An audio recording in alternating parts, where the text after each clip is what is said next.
Hi everyone, Diana Rankin here with your weekly Psychic Soul Messages and Predictions. This is our second week of January 2019. And we're off and running, aren't we?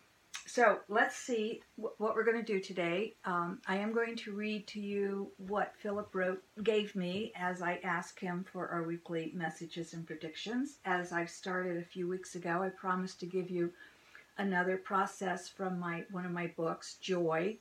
Joy is 52 ways, one a week, that you can, they're stories of how I reached happiness, and then gives you the same practice that you can use. And we've got one today from week 10 called the Happiness Buddy, and I'll get into that in a minute. And then also this week, of course, we're going to get a message from Philip, which is another one of my books, and it has a wisdom on each page. And we just turn to that page and we get a message. So thank you all for coming and coming back and telling your friends about us. We're here to try to make the world better in most difficult times. So let me tell you what we should expect. Well, I want to first of all say that I am expecting an indictment, at least one, to come down from Mueller. I don't know that it'll come this week. It'll either come today. When I'm taping this is Friday. It may come today. I think it'll probably come the week this airs. Excuse me. And if not, it'll be the following week. But we're going to expect another indictment very quickly now.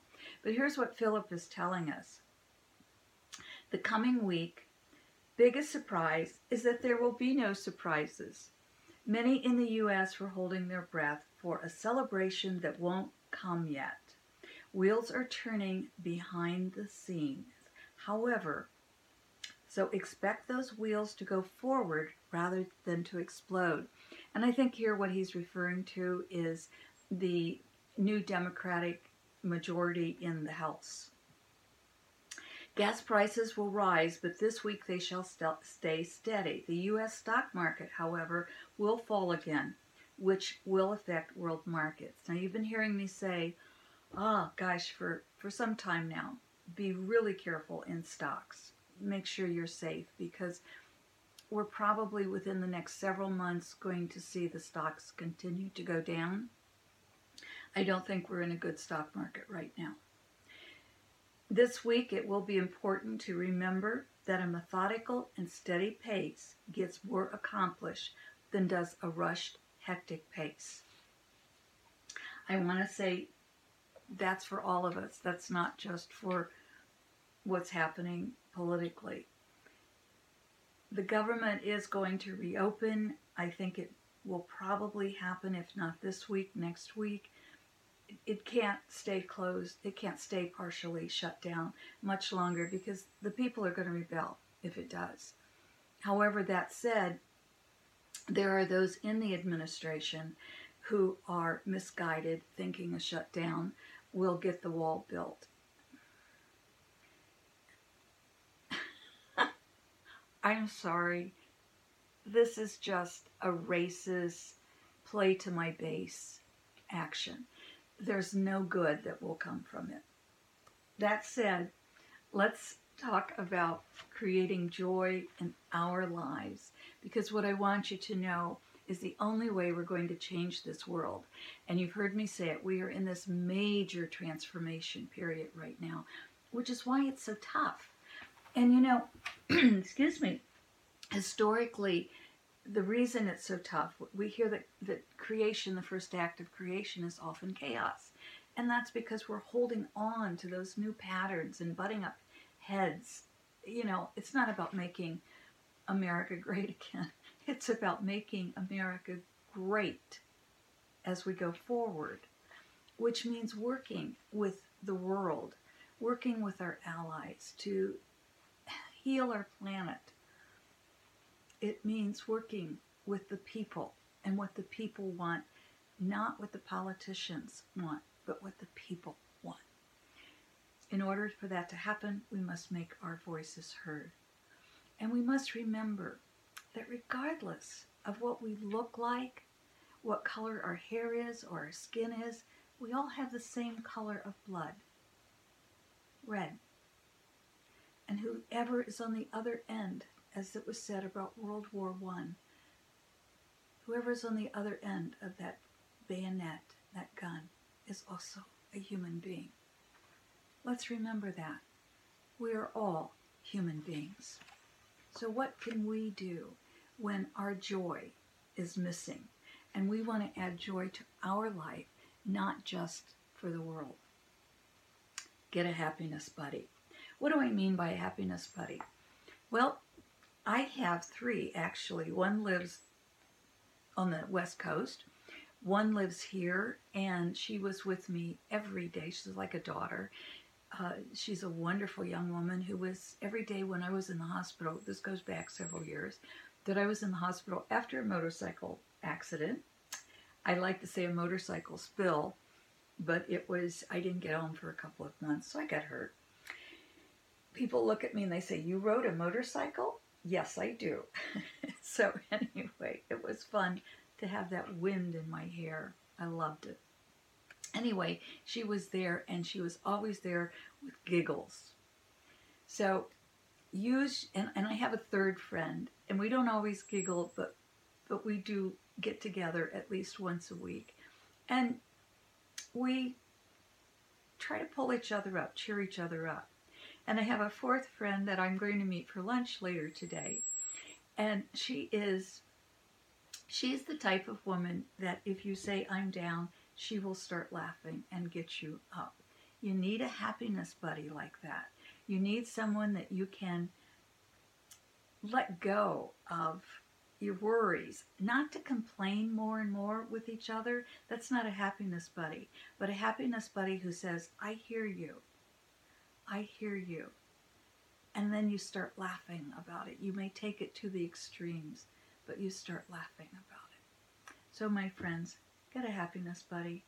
Make their day joyful and let them make your day joyful. You call each other up when you need some happiness, when you need some joy in your life.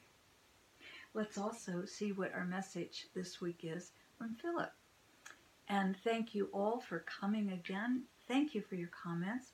What we do with Philip is we just kind of flip through, or we just open to a page. People like to use this book on a daily basis to get a message. I often use it. In fact, I use it every morning when I'm journaling. And I always say, okay, Philip, what's my message for the day? And it's amazing because it'll often refer right to what I was journaling.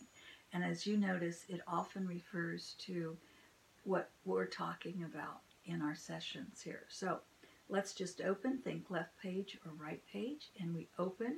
There we go. I'm hearing right page, but I'm also going to hear left page because I think left page is very important. But this is our right page. This is our message. Dissatisfaction with another's attitude can teach you about that which is within yourself, within you.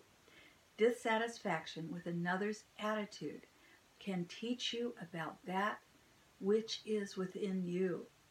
Oh, that is so right on. And for those of you, excuse me, I was on the radio, those of you who heard the radio show earlier last week on Wednesday on Dick Dalton's show in Missouri, we were talking about this very, very topic. Dissatisfaction with another's attitude can teach you about that which is within you. Absolutely. You know, if I notice my own energy is going to affect my world, if I walk into a store and I'm feeling grumpy, the greeters in that store, the cashiers, the people in that store, they're kind of grumpy too, or at least unfriendly. But if I walk in and I'm happy and my energy is loving, I get that back. So, my friends, you really need to watch your own energy. If somebody passes you and they're angry, bless them instead of getting angry back. And then ask yourself, if I'm angry at that person's actions, what is that showing me about me? Now, it's not always an exact measure back, but it gives you the opportunity to see those pockets of anger that you may be holding, or those pockets of fear if you see someone full of fear, or whatever the emotion. And that also goes if you see someone who's really loving and kind and generous and compassionate. That gives you the opportunity to look within yourself where you're being loving and kind and compassionate. On the left side, it says, if you can see the darkness, you can also see the light. Right now, we are seeing in the country where I live, which affects the whole world, we're seeing a lot of darkness. We're seeing a lot of anger, a lot of fear. But you know what? That means that we can also see the love. We can also see the compassion. And it's up to each of us to have that. So remember, my friends, this is the week. This is the year. Won't be the easiest, but we're going to get through this together. Love is an action verb. Remember that. And I love you. And I thank you for receiving my love. Until next week. Bye for now.